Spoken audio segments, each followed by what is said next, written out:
Hello to everyone joining us online, and to those of you here in the room, welcome to today's high-level discussion on the future of clean steel in Europe.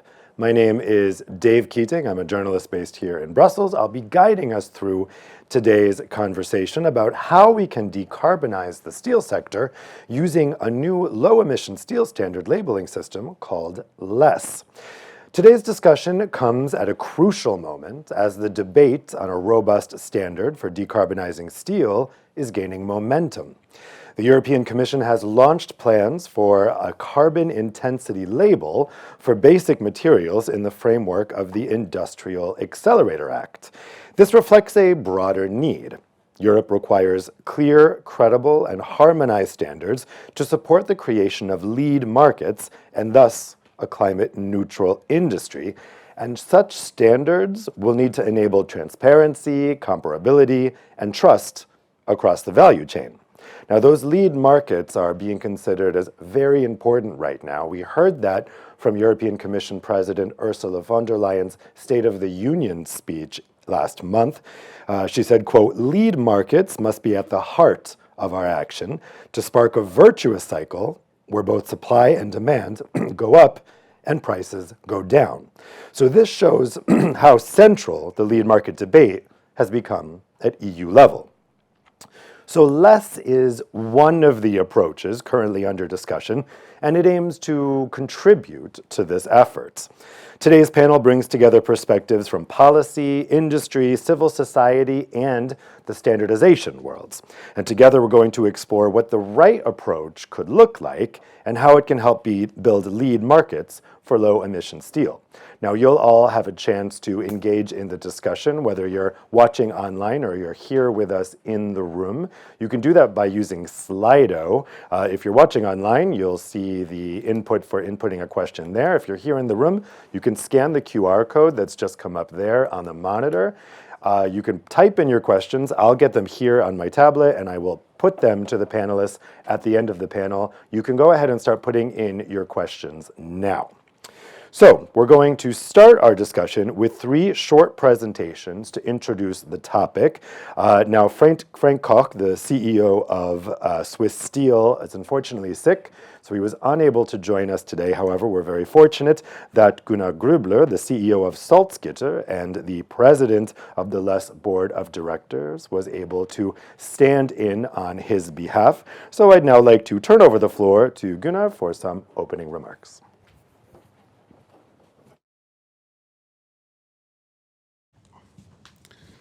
Well, thank you very much, and a warm welcome to all participants, be it here or be it online. Best regards from Frank. He has a sore throat, so unfortunately he cannot speak. He's not speechless, though, but he just cannot speak today, and sends his regards. As a representative of the primary and secondary steel sector, I want to emphasize the urgency and the relevance of today's topic. As a representative also of the German steel industry, I also would like to emphasize and extend my proudness that we have started this initiative of defining what actually green steel is, and now carrying this over into Europe and proudly seeing more and more European players joining in on LESS. And this is very important as we meet in times of rapid change, of industrial decarbonization, and this is not longer a distant goal, this is happening now. If you look at some of the projects, you already see this in concrete and steel, that things are changing, and the decarbonization of the steel industry and the presence of green steel is there. It's a day-to-day challenge that we're facing there. And that is important because the steel sector is one of the most CO2 intensive sectors you have in the entire industry. Hence, it is central to the European ambition on the climate transition that the steel industry also moves forward, not only in Germany, not only in Europe, but eventually globally. The European Commission, you have mentioned that, has taken a strong step forward in announcing its intention to develop a carbon intensity level for a basic material, as this reflects also the growing consensus. We need transparency, we need comparability, and we need trust in order to be able to build lead markets for low emission products. A credible label requires a robust and harmonized standard, one that is scientifically sound, operationally feasible, and widely accepted. And I think this is exactly what we have created with LESS, and it's exactly been developed to contribute to this process. It offers a classification system for steel product based on their carbon intensity, with clear thresholds and transparency on the methodology. It enables a uniform assessment across products and producers, preventing a fragmented landscape where each company defines its own standard. And LESS is designed to intensify or incentivize, I should rather say, the decarbonization of both primary and secondary steel production, a balanced and a necessary approach that we have here. I consider this dual recognition of the CO2 footprint and the ambition to transform the industry one of the most essential elements that we need to credibly decarbonize the industry going forward. LESS is there, LESS is ready to be applied. The standard is operational. The standard has gone through the first certifications. I think we're now at 10, 12 certifications already processed through LESS, and has been recently issued. I think in September we got the certifications. But LESS is also growing. It's becoming more and more European. We have more and more European players joining LESS. We have more and more steel companies across the entire region to become a member of LESS. Even now, first steel companies from outside Europe that are at least addressing interest in joining the initiative. So in this light, I think today's discussion is very important. It's not about promoting one solution, but about exploring what is the right approach. And I think we have already gone quite some steps to find the right approach, but certainly worth having the discussion here today to get further input to that and to see how a European standard could look like going forward. I personally look forward to an open, constructive exchange today. I hope to get as many perspectives as possible to make LESS a truly European engagement and a very robust certification element going forward for the entire steel industry, where we can actually then work together to shape a future of a clean steel in Europe, which I believe is one of the most crucial things we can as industry deliver to support Europe in its decarbonization efforts. And rest assured, the steel industry stands tall and really wants to contribute. And the discussion today will certainly help with that. Thank you very much for having me. And as I said, a good discussion today. Thanks.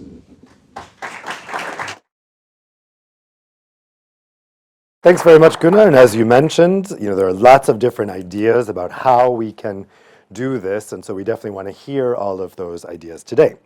Next up, we're going to have a keynote speech by Dr. Beate Baron, who is the Director General for Industrial Policy at Germany's Federal Ministry for Economic Affairs and Energy.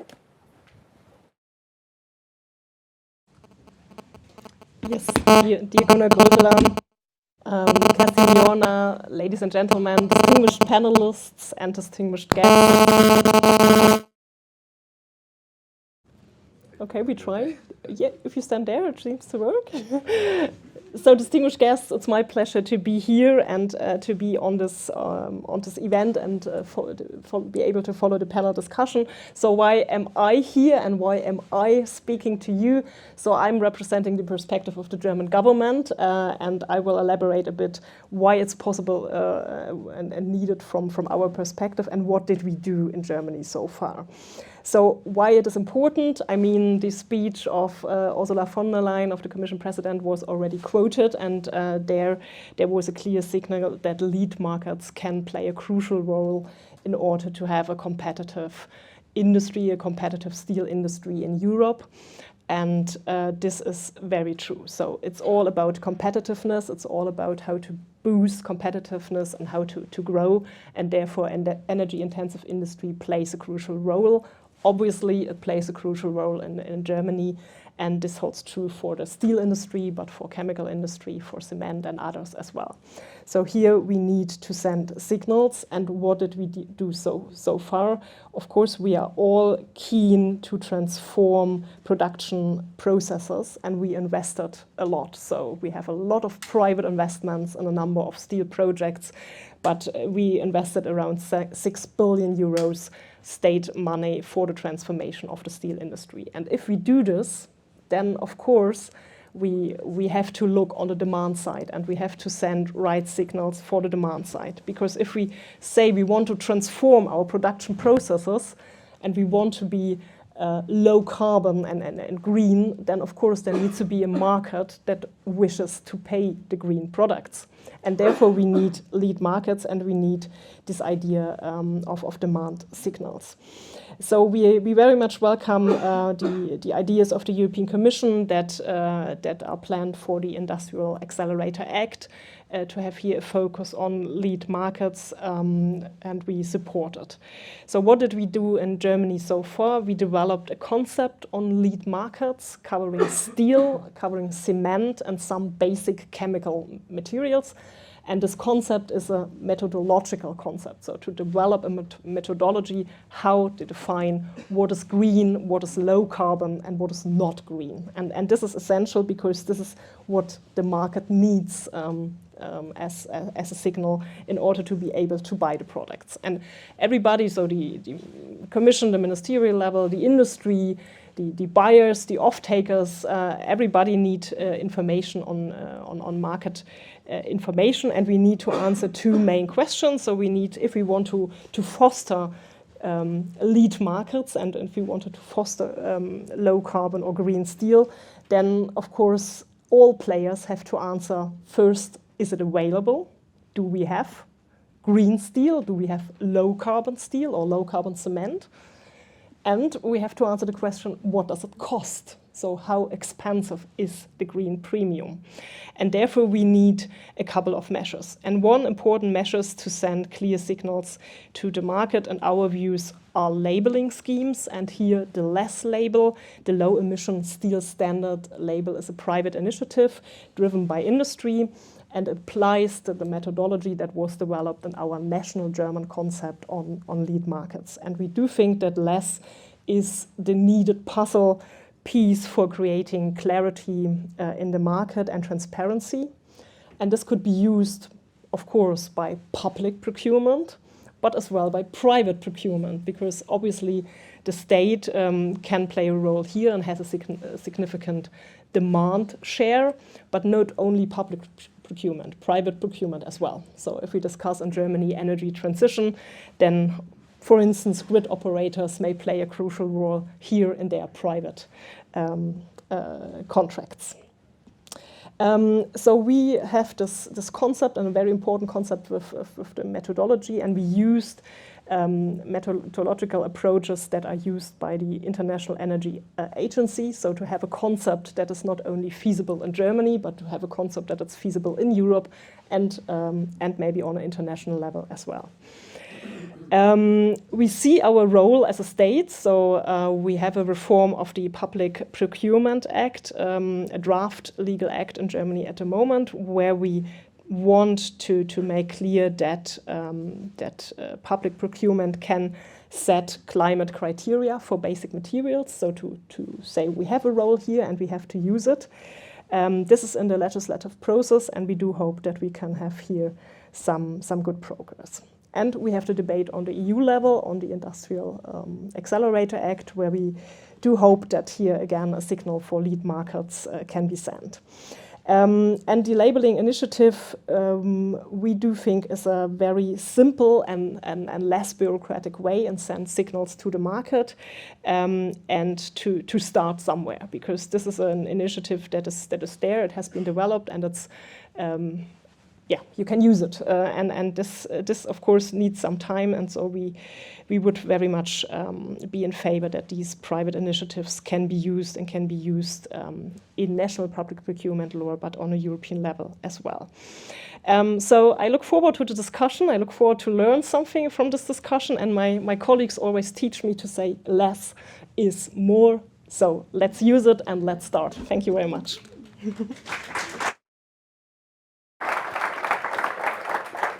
Thanks very much, Beate. Yes, the name less gives us lots of opportunities for puns, I think, so we should fully embrace them, I say. Next up, we're going to have a presentation about what exactly less is and its strategic outlook. So I'd like to welcome here to the podium Dr. Carmen Ostwald, who is Secretary General at less.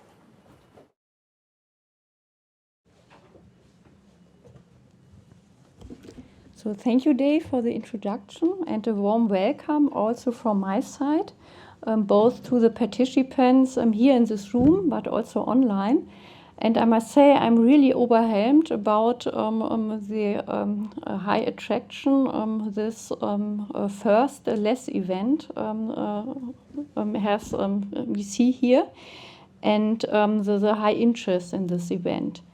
And in my contribution, I would like to provide an overview of the status of less and also a strategic outlook.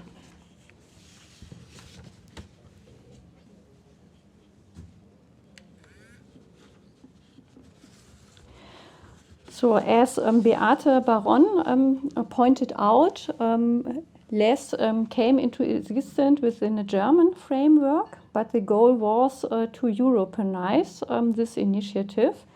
And we did so by founding less only 1 year ago as a European non-profit organization, which is based in Brussels. We are successful regarding the Europeanizing because several European steel companies have already joined less since then.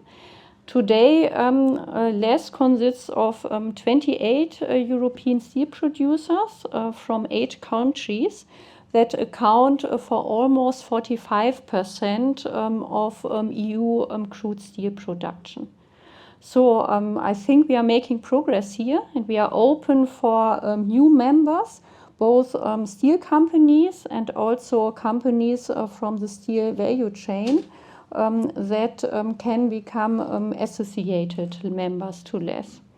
I would also like to mention the important cooperation with our approved certification bodies. So far, these are the DNV, TÜV Nord, and the TÜV Süd, because the certification bodies verify the steel products according to the less standard. Less ASBL's purpose is to manage and develop the low emission standard, drive its rollout, and ensure its credibility and practical application.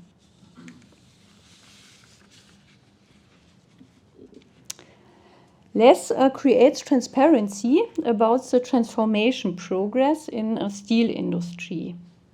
The less standard classifies steel products according to their contribution to decarbonization of steel industry. Steel products are classified in classes ranging from E, this stands for the non-decarbonized standard steel production, through the classifications D to A, these are the low emission steels, and finally to the classification near zero. This is the top class, and it can only be achieved by decarbonizing the whole steel supply chain, including the raw material supply. The less standard uses the sliding scale approach. This means that stricter CO2 emission thresholds are applied with rising scrap share. And this is very important because this makes less really a technology agnostic tool that incentivizes decarbonization across all routes. LESS provides clarity and comparability in the transformation progress for both primary and secondary steel production.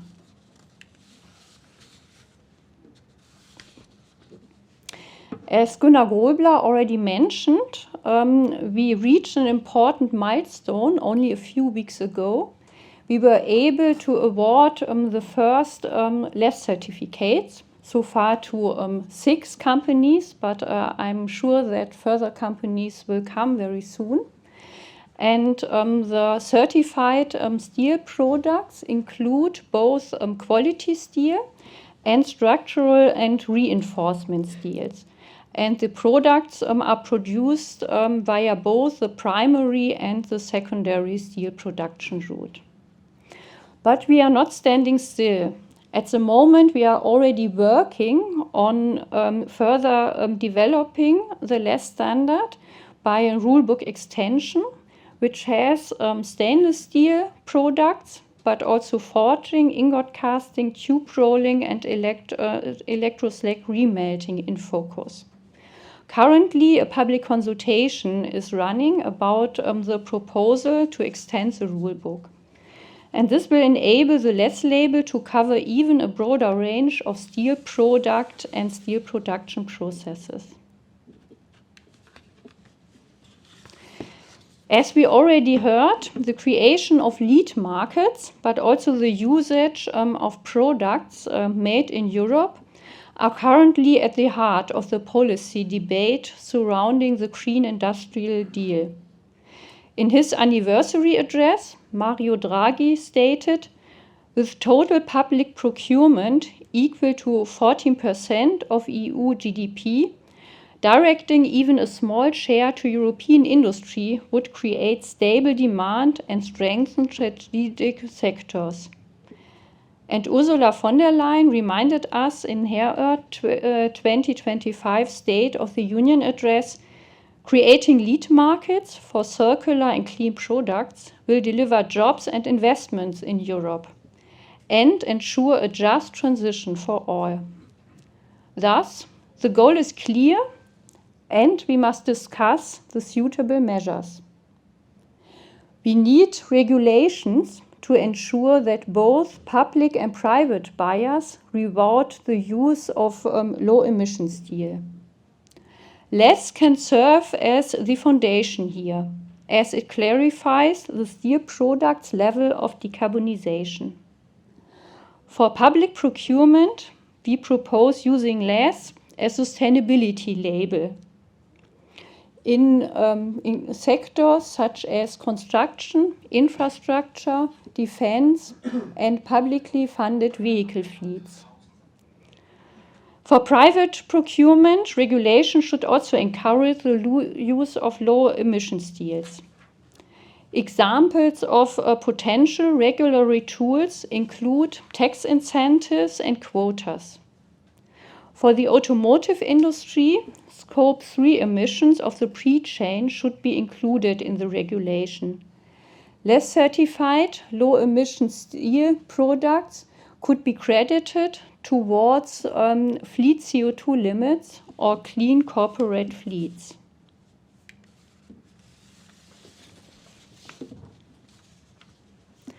The transformation of European industry towards climate neutrality is a significant challenge.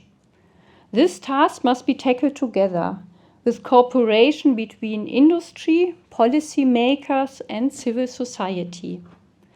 Suitable regulatory and financial instruments must be used to promote investment in transformation. And LESS can support this. From my point of view, it's more than just a label. It's a strategic tool that supports the transformation of the steel industry and the decarbonization of the steel value chains. I would like to invite all stakeholders to make use of LESS in shaping the future of clean steel. Together, let's make low-emission steel the new standard, not the exception. Thank you for your attention.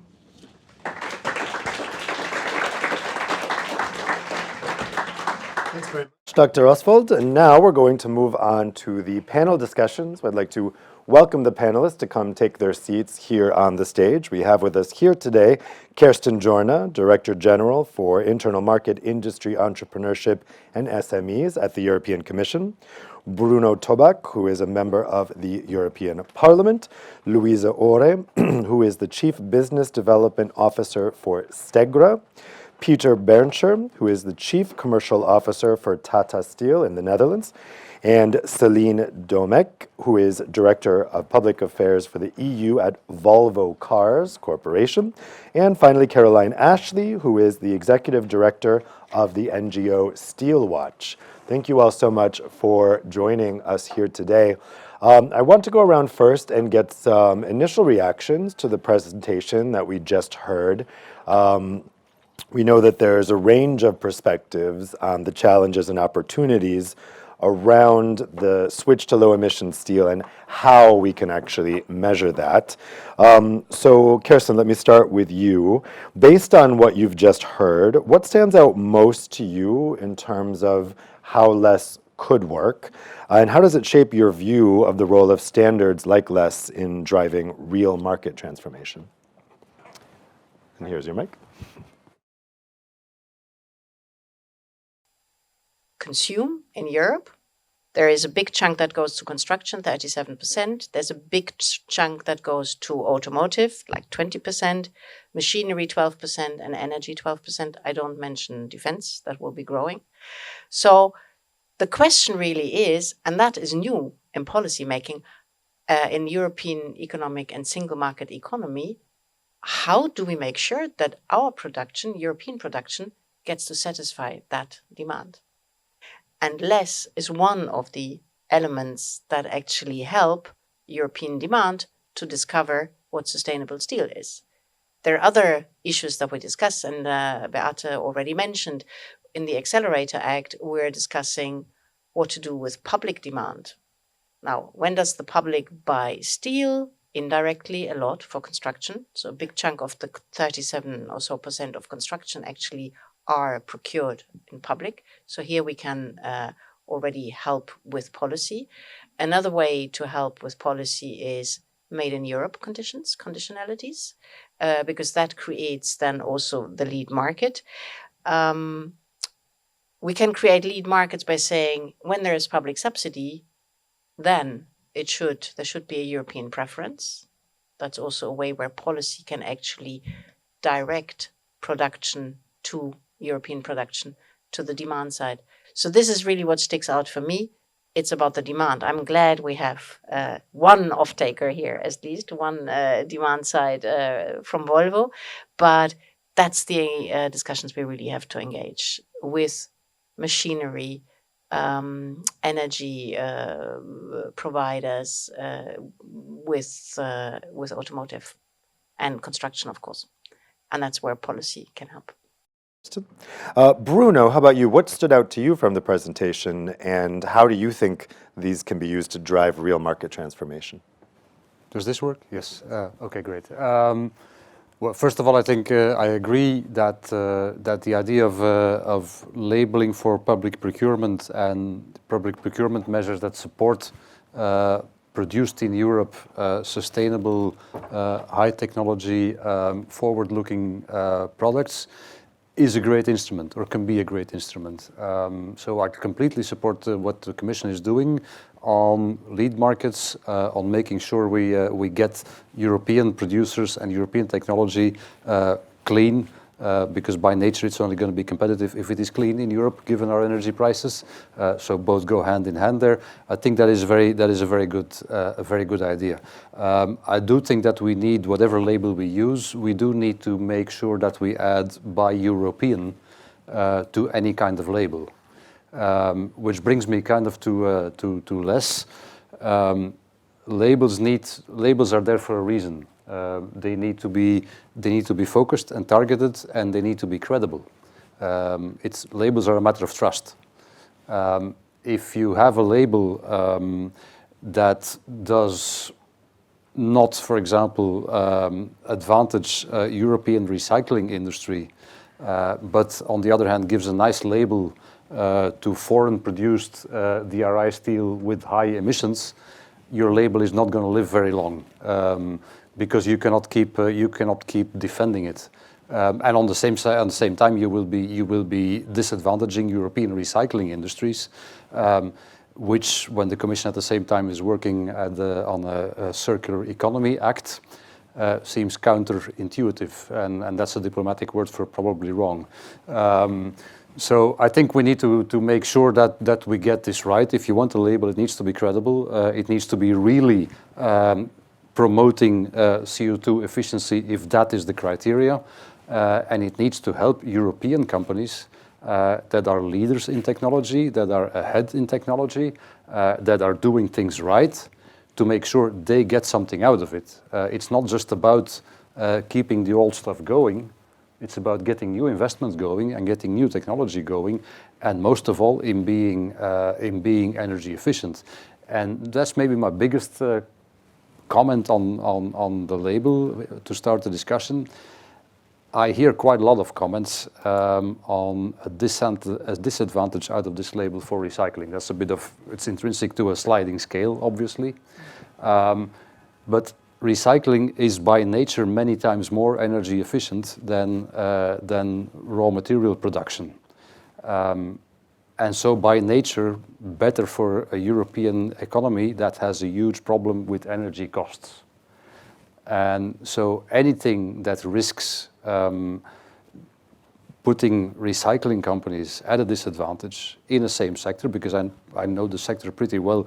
I know about the recycling companies that do produce also flat steel, not just long. If they get a more negative label than a Saudi Arabian DRI producer with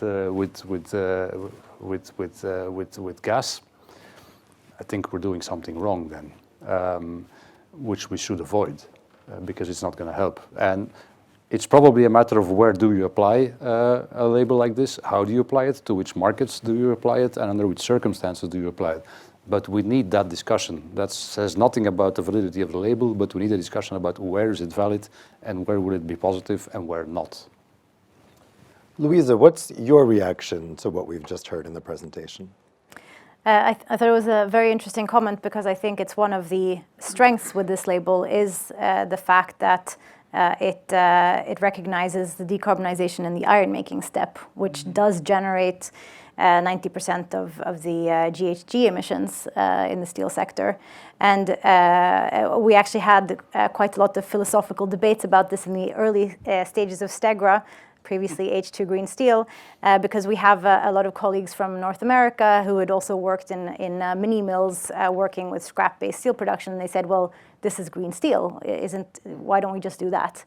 And I think that, and I completely agree, that we should not take away from recycling, from circularity. Stegra ourselves, we are going to use a high degree of scrap in our steel making. But if we take a macro perspective and at least think about what the purpose of what we're doing is to decarbonize hard-to-abate industry. And in a growing world with growing population, growing infrastructure, the steel sector will grow. And so it's impossible to just recycle our way out of the problem. Regardless, we do need to decarbonize how iron making is made. And I think that's the strength of the LESS label, that it recognizes that with slightly higher requirements than for fully scrap-based steel making. But I think the strength is also just the fact that so many steel companies have come together and agreed on a classification and a standard. Even just from a communications perspective, it's hard to communicate what is green steel and how do we avoid greenwashing. And I think that's the strength of it, is that it will be a tool to avoid that, and also to encourage people to move themselves down. Who doesn't want to get an A? Everybody wants an A, and so I think that's a good. That's a good. It's a good way to encourage our sector to move to become better and better. Peter, let's turn to you next. What are your reactions to the presentation? Okay, then for the reaction for the presentation, I just want to comment on my two colleagues on the right side. So I do believe what you were saying, and actually I'm a little bit wondering if we take, and if we would take in the same methodology. AIF producers and looking at the scrap topic, I would say, as we know, this is a limited resource. It's maybe around 31. Then you can look at the studies. They are differently. Maybe 42% of world steel production can be covered with scrap. The big shift in the European economy is when the integrated steel producers, I believe, are shifting to a more CO2 neutral or a CO2 reduced way of producing. And this should be incentivized. Of course, I do not want to miss out all the EAF producers as well, but I think the topic should be really addressed to this sliding scale, which is well established, I would say, and that gives truth, I would say, to the decarbonization issue. So I'm heavily supporting the LESS initiative.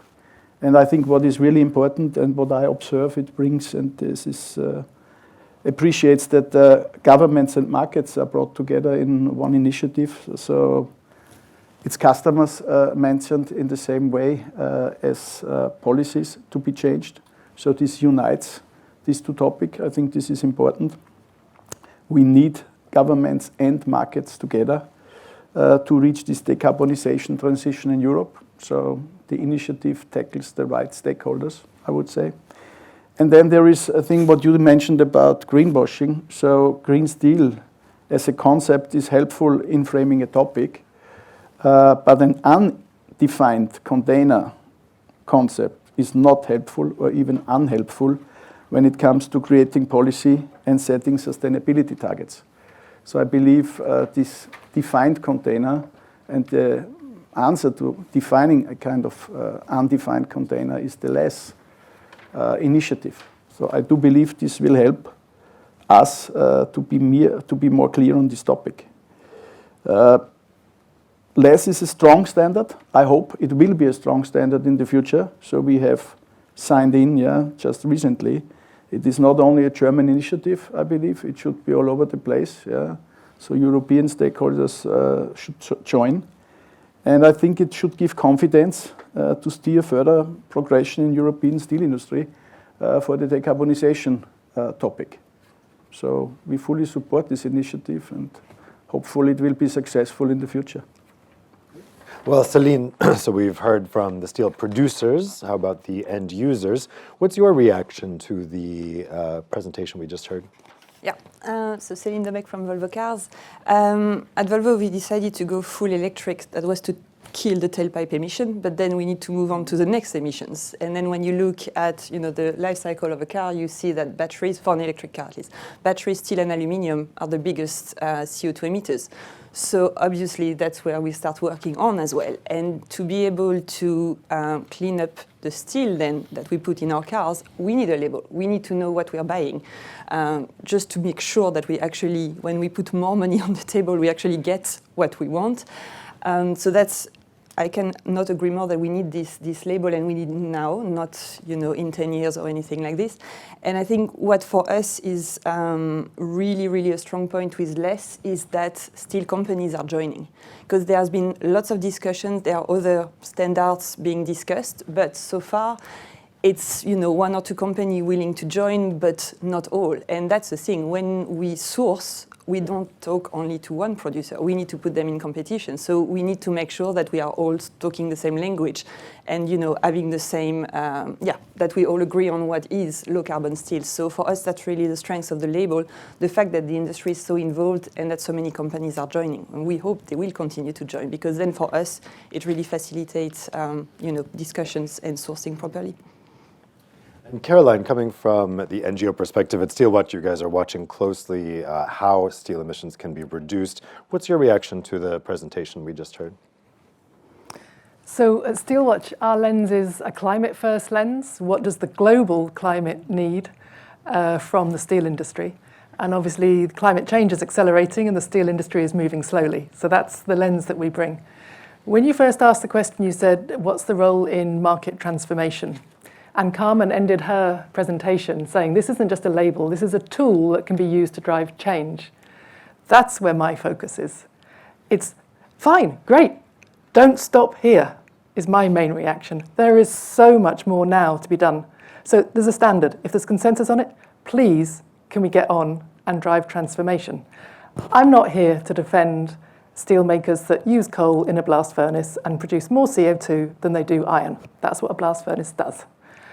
But I do absolutely believe that's the biggest cause of the emissions problem in steel, and that has to change. So go from an E to a D, I'm not that interested.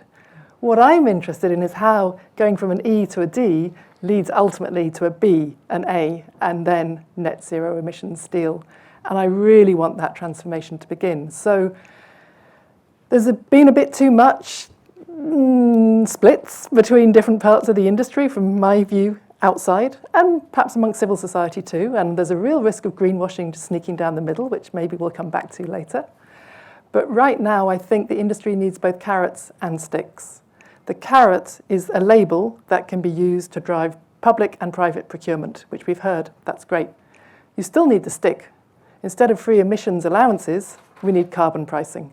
And carbon pricing would actually really address the scrap issue, because that is based on actual emissions intensity. So let carbon pricing deal with the cost of the carbon, and let the label and ratchet effect of a label drive the progression of the steel makers over the next decade to true net zero steel. That's how I see a transformation happening.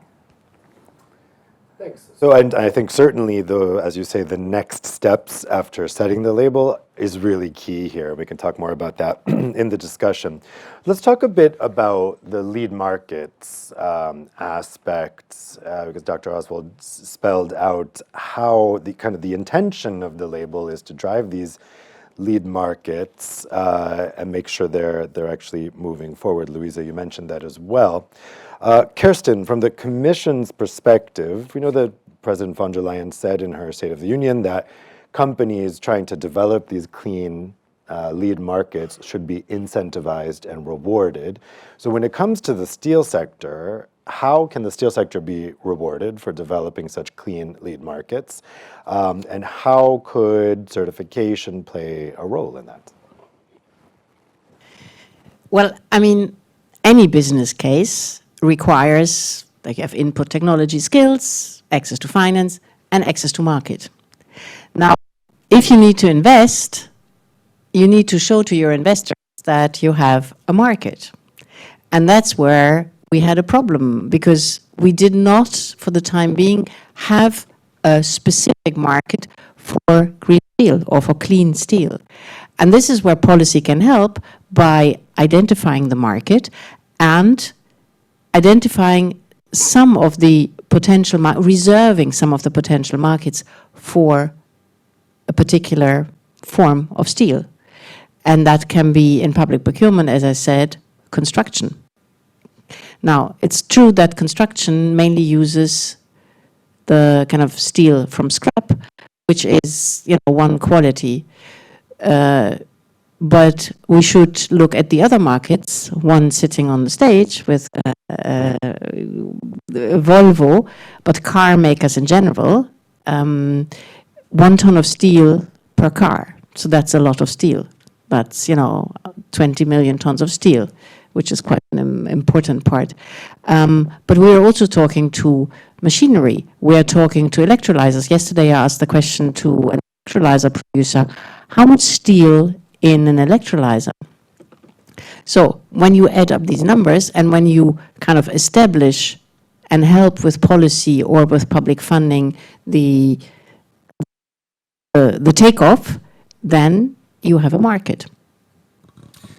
Bruno, we've had a number of initiatives come out since the beginning of the year in the Clean Industrial Deal framework to try to develop these lead markets, to try to give European companies that are trying to move ahead in this space some push. What do you expect from all these different initiatives, particularly the Industrial Decarbonization Accelerator Act? Will they be useful, and what next steps need to be taken to actually develop these lead markets? Well, the main thing to guarantee is that the next step is not a step back. Because obviously the way you create a business case through lead markets is to say that we are at, let's stick in the label, we are at D now. You would need to invest to go to C.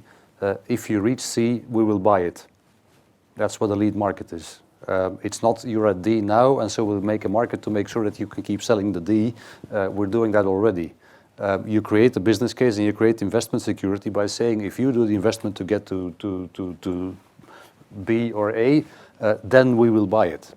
And so that's why I insisted on credibility. It only works, first of all, if you can credibly define why B is better than D, and then make sure that after, especially in an industry where the investment cycle is 10, 20, 30 years, that you will be buying it when the investment is there.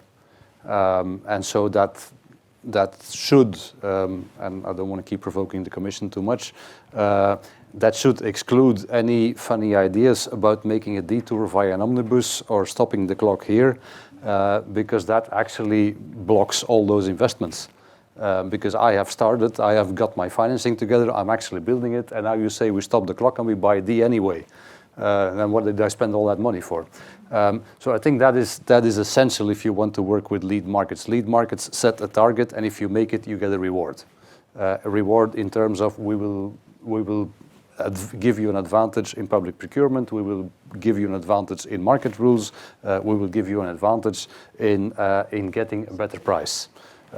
Any of those or any mix of those. So you need credibility, and you need to stay the road. You need to have a straight track with a high-speed train and not an omnibus that stops in every station while waiting for those to catch up. Otherwise, there's no advantage in being a leader. There's no point. And so I think that's the main lesson that we need to learn. And second, you need to clearly define what do we want to achieve. I think we want to achieve an industry in Europe that is producing in Europe, investing in Europe, in decarbonizing steel through coal or through and through any of the other things. So you need to make sure that your label, whatever you use, is clearly reflecting decarbonization for a same product with the same performance. Whether you produce it with one thing or another, whether you produce it with the DRI made with green hydrogen in the north of Sweden, very impressive visit, by the way. I was there a couple of weeks ago. I get that I'm honored to be able to visit the site, or in Belgium through making flat steel through recycling in an electric arc. Because if you're doing the same thing, you need to get the same label. Period. Well, on that note, when we're thinking about how this can contribute to decarbonization goals, Caroline, Bruno mentions that in order to incentivize this, you need to set a target, and the companies need to get a reward for meeting the target, or they need to get a punishment for not meeting the target. How do you see the link between industrial decarbonization and broader climate protection goals? And what would you say needs to happen to ensure that low emission steel does actually contribute meaningfully to meeting those goals? So steel is driving around 5% of emissions in the European Union. Obviously, if it's 1/20th of the climate footprint, the Union cannot achieve its broader climate goals unless the steel industry moves. I think there's general agreement on that. It's really important. And that sounds obvious, but people inside steel know the climate problem of steel. People outside steel haven't actually known it that well. So it's great that now it is becoming a broader topic. So that's the first thing. Pressure from the broader industrial transformation community, the climate community, steel being part of the conversation is the first bit. Secondly, I think realizing the opportunity, and there is an opportunity that has been mentioned for a truly competitive decarbonized European industry. But here's the bad news. It is going to take quite some transformation. And I think we should be honest about that. And real transformation does require vision, it requires leadership, and it requires investment. I think it means decoupling iron production and steel making in a lot of cases. Not every case, but we have to have a conversation about that, whether the iron is coming from Sweden or from Australia or Canada or Brazil or whatever.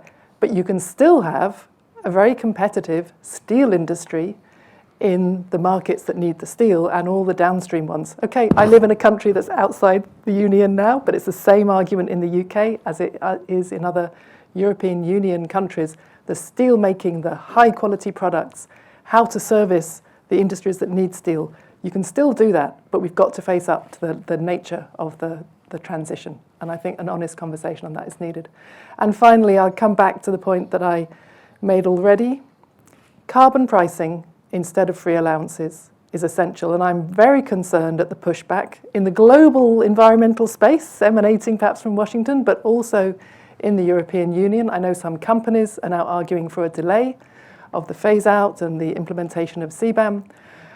We have Steelwatch team members who were in Busan, in South Korea recently, in Australia, in Japan, in conversations across the world, and I can tell you the impact that the European Union and its commitment to CBAM and the phase-out of ETS allowances, the two go hand in hand, the impact that the EU is having globally is not to be under-recognised. It is huge. It is in conversations, in capitals, in steel rooms across the world. Eventually, those countries will also have their own emissions trading, and that's what will really help European producers because then this worry about resource shuffling won't apply. And so it's not only going to contribute to the European climate project, which was your question, but European leadership and not wobbling is going to help drive climate action across this industry, across the world. And I really look forward to that. That's a very good point. And as you allude to there are significant challenges in integrating this low emission steel into supply chains. That's the real trick. It's been tricky so far, and the idea with developing these lead markets is to make it easier. Céline, from the perspective of the automotive industry, how do you assess the readiness of that industry to take on this low emission steel right now? And how ready is it to adopt, to promote clean steel?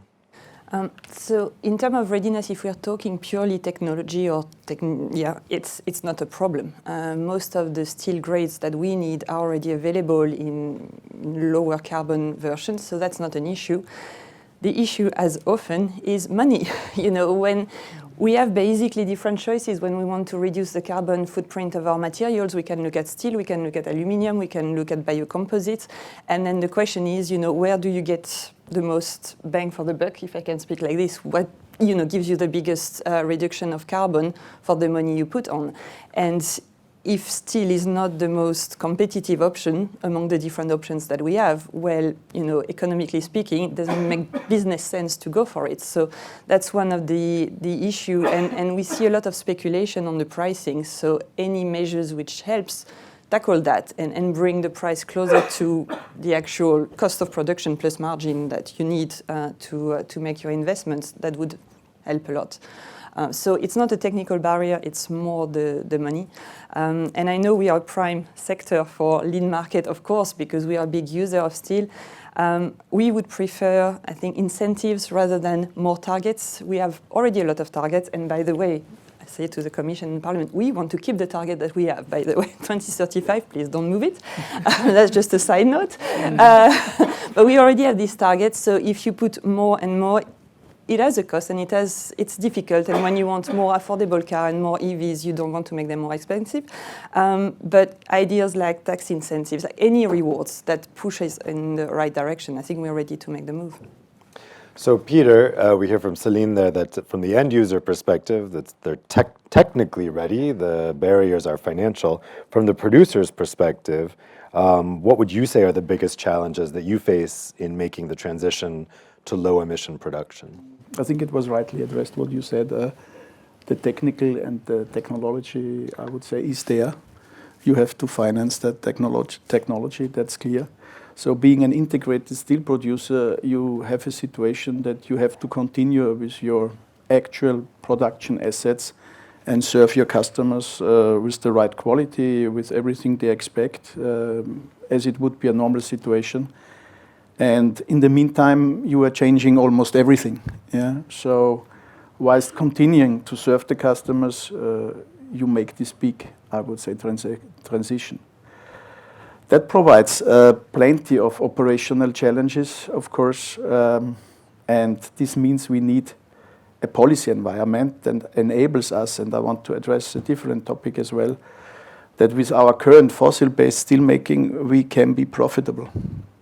So I think we have to look at this, I would say then, policies and political environment as well, to not be overthrown with costs and I would say then loss-making situations that will harm and will enable this transition to green steel. So it means we need an effective CBAM that has to be implemented, and hopefully it will work. We need effective trade policies to protect even the European market. So this is for the ongoing, I would say, situation, but we need even a policy environment that can facilitate to decarbonize steel production all over the place. So these are the things I think that we have to address, and we need to make the money to finance this transition. Simultaneously, our economy needs to be made ready for this decarbonization. So that means we have to have sufficient, I would say, resources in terms of hydrogen, in biomethane. So this even has to happen. Without these facts, I think, and factors, we are even harmed to go ahead with this transition. And this has to be produced in sufficient quantities and even with accessible prices. So this all ends up, even for the reason why we are a LS member and I'm here at this policy event, we need customers to trust, as you said, steel is truly low carbon, so we need the labeling. We have to be clear to these customers and make a contribution to Europe's decarbonization through this label. I think this is important. And that label needs to be tied to policies that will ensure we can actually sell low carbon steel and ensure it won't be pushed out of the market, and this we have to avoid by steel, grey steel or fossil-based steel making. So it's on the one side, it's safeguarding and protecting a European market which is in a phase of change. And on the other side, it's enabling this transition throughout the right policies, even from the European government, to enforce and to motivate the steel production producers to further process in this way. I think both things have to happen, and this is a crucial, I would say, time now. We have signed, as you might know, we have signed a joint letter of intent with the Dutch government recently on Monday. So this will end up hopefully by September of next year in a final binding contract. It would mean that we will reduce by 50% our CO2, I would say then, emissions in the Netherlands, talking about 5 to 6 million tons a year. But these all now, especially this crucial year ahead of us, so from a policy side, from a profitability side, we have to convince the shareholder that the money is well invested. So I believe we do not have that much time now. Of course, then you have seen a lot of investments have been postponed in Europe right now because there is this uncertainty. And I just can address it to all stakeholders that it needs clarity. It needs a European framework which enables us to have a certain security for the ongoing actual steel, I would say, classic process and production of steel. And it needs to have this perspective for the transition in the future. So both things are important to be addressed. Louisa, do you think that there's a viable business case right now for investing in low-emission steel technologies? Or do you think we really need some stronger market signaling in order to make that happen? Well, I think if there wasn't a signal from customers, I wouldn't be sitting here. So the truth is that the Stegra project that's now in construction in the north of Sweden, it is underpinned by customer demand. It is thanks to the customer demand that we were able to finance a project, and that was in a 7-year contract, take or pay, which was new for the steel industry. And so I think that, yes, the demand is there. When it comes to policy, I would echo what Carolyn said as well, that EU ETS and CBAM, I would pick that 10 times over, of course, and that's because it actually puts a price on the carbon emissions, and that is the most fundamental, most efficient tool that we have to use. I understand, of course, that many will say that, well, Stegra is an exception because you're in a Goldilocks location in the north of Sweden, vast amounts of renewable energy at an attractive price. But I think the fact that it is a Goldilocks location also points to that creates a competitive advantage for that region in order to supply the steel value chains. And if we want to decarbonize in a resource-efficient way, we should use our competitive advantages in a smart way. And I also, again, to echo what you said, Carolyn, that I think, and also ultimately for the customer's benefit, so that it doesn't need to be at an unnecessarily high price, we should look at decoupling value chains. So our customers today for the first phase of Boden is to a large extent the automotive industry, construction, white goods. But we are also looking at ways to create green HBI, hoping that the European steel industry can become our customers as well. And we are looking at regions like Canada, Brazil, we've looked at Australia, so in order to do that also. So I think that that's kind of taking a pure market demand perspective. Then obviously, because we are in an advantageous position, we understand that for the transformation of the steel industry in Europe, something more may be required. So we understand the demand for lead markets. But again, ETS CBAM, #1 priority for us. So Kirsten, we've just heard some of the challenges that are there for developing these lead markets. What legislative or regulatory instruments is the Commission considering to incentivize the uptake of low-emission steel, let's say, for instance, in public or private procurement? And also maybe you could respond to the point that several of them brought up. If the Commission appears to be wavering on ETS and CBAM, is that sending precisely the opposite signal to these markets than you would want them to be receiving? We're not wavering. What we are doing is building the business case, and building a business case starting from the demand side. And that is new, because for a long time, single market policy was actually looking at the supply side and creating the right framework for the conditions and assuming that the market would happen after. What we're now doing is looking at market, because we're losing market as well. We're losing market. We're an export-oriented model. We're losing market behind tariff walls. We're losing market to floods of subsidized products. We're losing market because of war. So when you lose market, you look, where do I find for compensation market? And actually the European market in steel, as I said, 130 million tons roughly, that's a big market to serve. And that's why our policies, the regulatory policies, are now looking at how to secure that market for European and sustainable production. And how to secure that market, you can do two things. One is you shield it. You can shield it at the border, but you can also shield it through legislation, for example, on public procurement. You can shield it through legislation that looks at, public support. And we have done that in Net Zero Industry Act already, and we're developing this now for the Accelerator Act. And you can incentivize it with market-based mechanisms. That's what we're doing with a hydrogen bank. We are looking to incentivize it also through the Competitiveness Fund, which is a new way of thinking about what the EU budget can do. So not the EU budget as, just here's the money and feel happy, but it's about de-risking. It's about looking at the business case and looking where do we have to de-risk, because the market, the supply and demand don't necessarily meet immediately. That's when you are at a very risky state,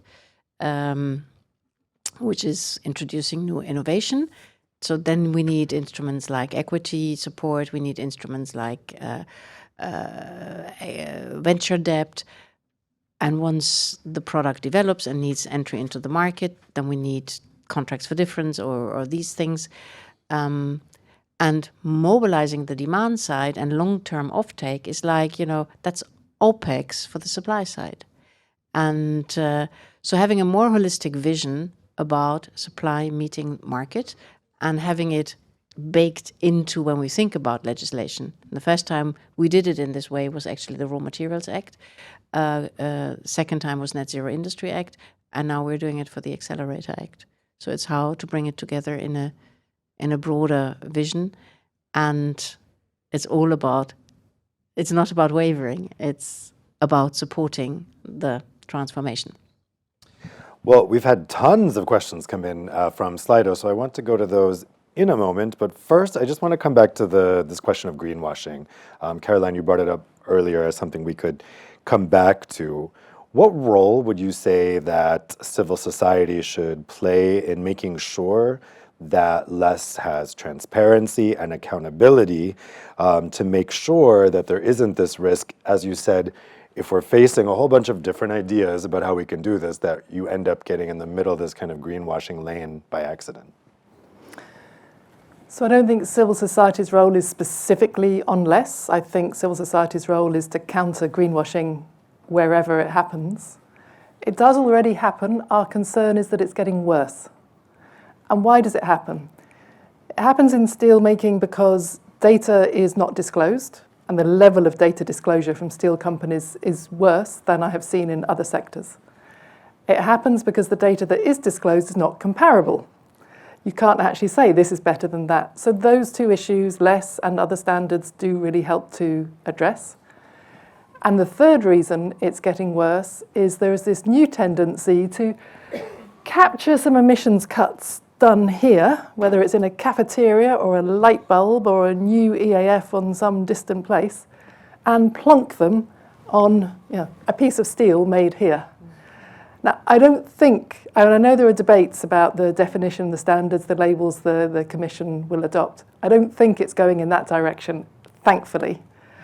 But globally, this is very, very live, and it's actually a bit of a principle behind a lot of supposedly green steel products that are currently in the market, because the different companies got in there first before we had labels.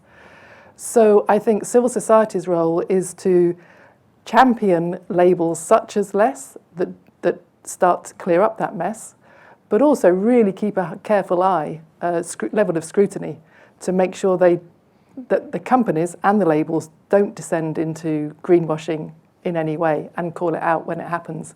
Because we have found that calling it out does actually get attention from steelmakers because they're trying to get a premium through green labels. And it's really important that we're on the case. I don't love talking about standards, but we've had to do it because otherwise there's greenwashing.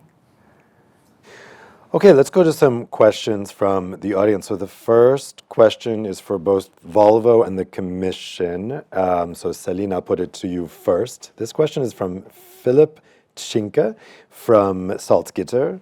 How do Volvo and the Commission react to the proposal of credits for OEMs under CO2 standards for using CO2-reduced steel in automotive production? Yeah, that's a good question. So I might get a question on this when I saw it on your slides. It's an example of rewarding, so that's something that we would support. The only thing that at the moment would make me a bit cautious, it's because we hear some of our competitors wanting to change the approach to CO2 reduction for the car industry and wanting to switch to a life cycle approach instead of tailpipe. And for us, this is a way to open the door to a lot of greenwashing, a lot of loopholes everywhere. So yes, it's a good approach, but we need to make sure that it's not used to dilute what is already in place for the car industry. That's the only caution I have. But otherwise, yes, it's a reward more like a carrot, more like a stick. That's good. Okay, Kirsten, same question for you, and I'll put a related question to you as well from Lars Anderson from TNE, Transport and Environment. How could LESS support the creation of a lead market for the automotive sector, which is the second largest buyer of steel in the EU? So two related questions there. First of all, we have a policy on tailpipe for automotive. We don't have a policy on body of automotive. That came up at the different roundtables that we organized, and that's an open issue. I mean, in the best of world, we have both, and we can make progress on both. On the second question was? How to tailor it for the automotive sector specifically. The less. Well, we need the conversation, and that's why less is a trigger. I mean, the standard is a trigger. We need a conversation how we can meet our supply, make our supply meet European demand. And the first thing for supply to meet demand is for demand to discover supply. And for that, we need standards. So that's a kind of minimum requirement. This initiative that was taken, and I know there are lots of discussions around Europe on the standards and on this particular standard. And the more we can work on that, the more that will help and can then also be referenced in legislation to be a standard to create these lead markets. Okay, next question is for Bruno. This question is basically about how less will interact with existing EU legislation. So the question comes from Boris Yankowiak. How do you see the added value and role of a voluntary standard, whereas the EU was set to develop broader lens mandatory eco-design rules under the ESPR, especially for iron and steel products? How do you see less articulate and interact with existing legislation?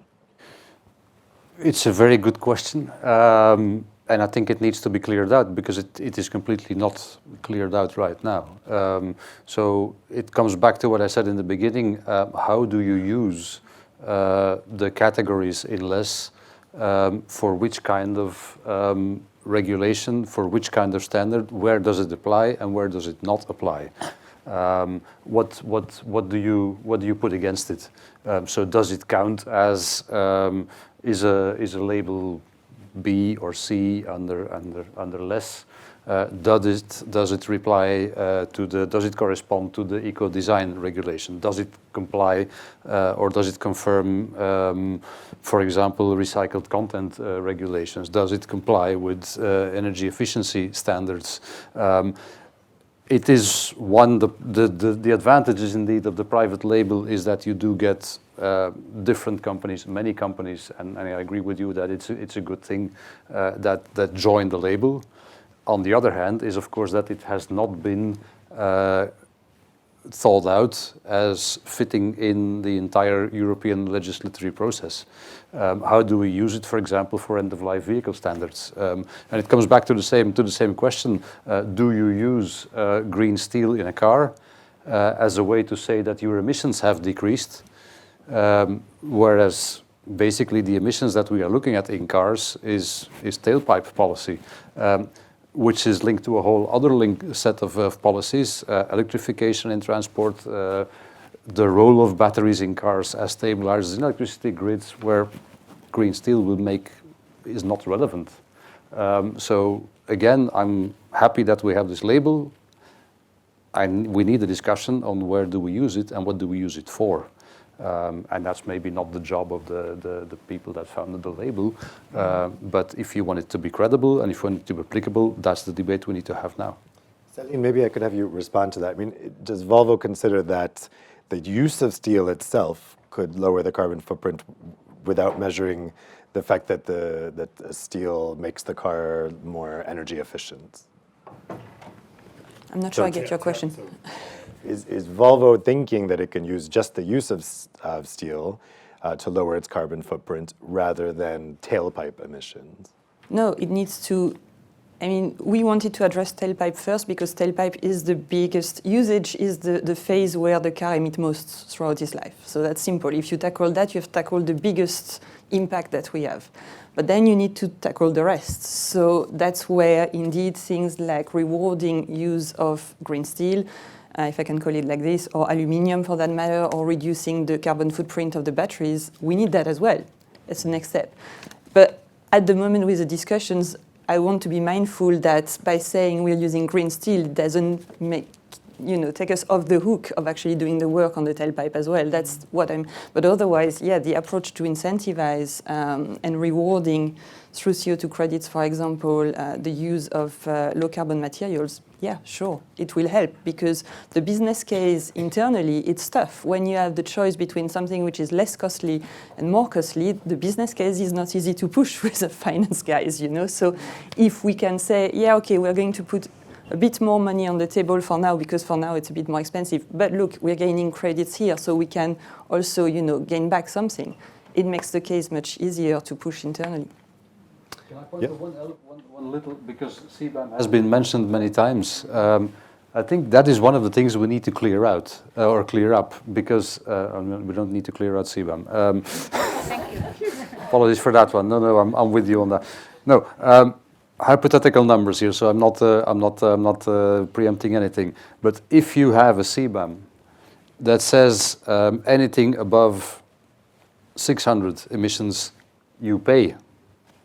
And at the same time, you have a label that says, in certain cases, if you reach 700 or 800, you get label A. It's obviously not going to work. So you need to harmonize that one another for sake of credibility and for the sake of not making a mess of regulations, as Europe is sometimes good at doing. And you need to align those and harmonize them, or you will have something that is completely either not credible or not applicable. Okay, Peter, I'm going to put these two questions to you because they're about basically using less instead of other alternatives. So this question is from Frédéric Simon, a journalist with Carbon Pulse. Critics say less focuses too heavily on flat steel production using the BF route and ignores sectors like construction, which use the less polluting EAF route. How do you respond to these concerns? Second question is from Tichawan Prodhan. The question is, some public tenders for construction projects already set targets for embedded emissions, forcing contractors to source materials with the lowest carbon footprint using EPDs. What advantage does less bring compared to this approach? So in those two examples, how might less be better or not? So I would say the first question is I would say it was already addressed when we were discussing this slide scale. Yeah. So I believe it's not a disadvantage again for electric steel making, and at the end, both things have to be combined. And for me, looking from a blast furnace producer perspective, I think it's still a fair approach. What is given by the new and now proposed scale, I would say, sliding path. So therefore, I do not see any disadvantage in this case. For the second question, what was the second question again? I think I've lost it here. Less versus EPDs. Less versus EPDs. Difficult to answer. So really do not have a clear position on that. I believe that less is the instrument that should be applied all over the place. So maybe it can even substitute other, I would say, actual used criteria. This is my opinion on it. Yeah. Well, Louisa, since you remember the question, maybe you have a thought on whether less is better than EPDs. And also I'll put this other question to you. This is from Marion Wurtzel. How does less reconcile the sliding scale approach with the sector's climate targets, in particular with respect to the carbon intensity of scrap and the lack of a gradual tightening over time? Wow. So I'd say, and again, we are comparing ourselves to the benchmark European steel producer. And I recognize that it is a different for producers of long steel. We are making coils, so flat products. And it is a discussion one we're having because we ourselves were able to adjust the amount of scrap in our steel production. And we will also have to do that depending on the products that we're making. So I think the intention is there with just the fact that there is two axes help to address that. But again, for the construction industry, I'm unable to say how that would need to be adapted. I think it's at least for our customers and the purposes that we're serving, it fits the purpose. If it puts construction companies at a disadvantage, I think it's something that we'd have to explore further, but I can't decide now. If I may, I mean, construction companies, they sell to a different market. They sell to a market of people who construct, who build, and who ask for a different product. So in a way, it's not a phase of framing or farming out. It's it's for a specific product in the construction market where, you know, the lower scale of the slide works, and there are other markets where we need the broader scale. So I think it's perfectly compatible with different users. Is less better than EPDs? I just think that's the wrong question.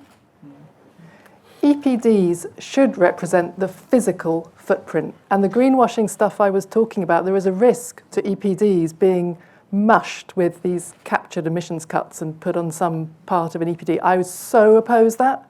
I think everyone should be worried about keeping EPDs as EPDs, physical footprint. But if you're in a school, if you're a teacher, you tend to give a mark for what's achieved, and you give a mark for progress or effort. Now a school could say, we're going to improve our results by getting rid of half the students who can't reach, you know, top grade A. Just leave them on the streets and we'll just educate the other half. Yeah, the school's record would go up. But a school isn't going to do that because they haven't dealt with the other half of the students. What's happening in this is an EPD is today's snapshot, is a record of emissions today. Of course that matters. My organisation is a climate-first organisation. I care about that. But we as a society, as a world, we have to transform over the next 2-3 decades quickly. And it's also about driving change. And less is about driving change and getting people along that scale. And surely you can do both. I can have a product that tells me how much recycled product is in it and what the footprint is. And I value both criteria. I can have a product that tells me what the carbon emission footprint is today and where it is on the sliding scale. I value both. I just think this sector has to stop arguing between the two because the EAF, the primary-secondary distinction, is going to dissolve. 10 years' time, we're not going to have this split. The blast furnace, the BF-BOF producers are already using more scrap. The EAF producers are not just using scrap, they're using pig iron and increasingly HBI, the hot briquetted iron coming out of DRI. It's fuzzy. In reality, this split does not exist. It's already fuzzy and it's going to get a lot fuzzier as we innovate and change over the coming years. So can we just put this battle behind us and get on with decarbonising in a competitive way, please? So you have support in the room for that. We've had 2 questions come in on recycling, and we're just about out of time, but I do want to get these questions out because it's important and it's been referenced already that recyclers have some hesitancy about this. Kirsten, I'm going to put this question to you, but if anyone else wants to answer, just let me know. So a question is from Robert from Esper. We know that the vast majority of steel recyclers are against this standard, especially those producing for construction. Is the less representative and relevant beyond traditional primary producers and beyond Germany? Related second question from Emmanuel Katrakis from Recycling Europe. Doesn't less run against the objective of boosting recycled steel use in steelmaking for decarbonization? What other ways can we use to boost green steel for both production routes and ensure that lead markets boost low carbon and circular steel? That's a container question. I mean, standard, whether it's less or another standard, the role is to nudge demand towards supply, or the other way around, supply towards demand. And here we have a standard that seems to gather a lot of attraction and adhesion across Europe in both groups, if I can still speak of the both groups. So that was driven by the industry. It's now increasingly spreading, I mean, beyond Germany as well. Industry are joining. So that's a sign we've started to go on to a path.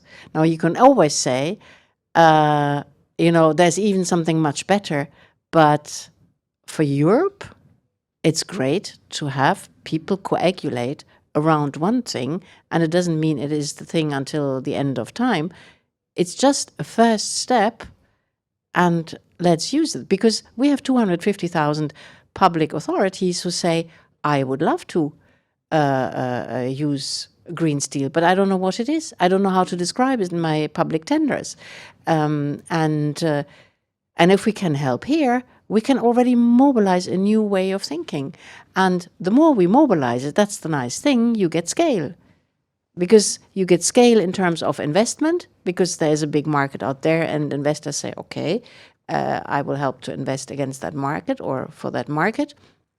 And with a scale, price go down. So I don't see the fact that something may be even better does not devaluate what we already have, and that I find is a big effort that has been made. Does anyone else have any thoughts on the recycling components? Well, I brought it up before. I think it's essential because first of all, as you just said, the line between primary secondary is becoming more and more fuzzy. So there is also what is happening is that you see some competition happening for scrap. Hence the cry to keep scrap in Europe, which I think we really need to do. We are exporting scrap that is basically full of energy, and bringing it back in, labeled or not. Whereas there is a demand both from DRI like you and from recyclers in electric arc. If the line is getting fuzzy, then the technologies are going to be competing with each other as well. I said I know electric arc producers that produce flat, not just long, and at high quality, and so are directly competing. And might be disadvantaged by a scale that slides actually to the detriment of recycling. And so yes, we need to know what we are looking for in Europe. Electric arc is probably going to be both for ETS CBAM reasons and for energy cost reasons and for fossil fuel independency. Electric arc is probably a much more promising future for European steel industry than the traditional blast furnaces. Does that mean we switch them all off? No, obviously not. It would, even right now, it would be a dumb idea. But we need to make sure that and keep an eye on the effects of our policy on a sector, steel recycling and electric arc, which is right now investing in Europe, which is technologically evolving very strongly in Europe, and which is basically, if you look at the strengths and weaknesses of Europe, a lot more promising on a larger scale than the traditional blast furnaces.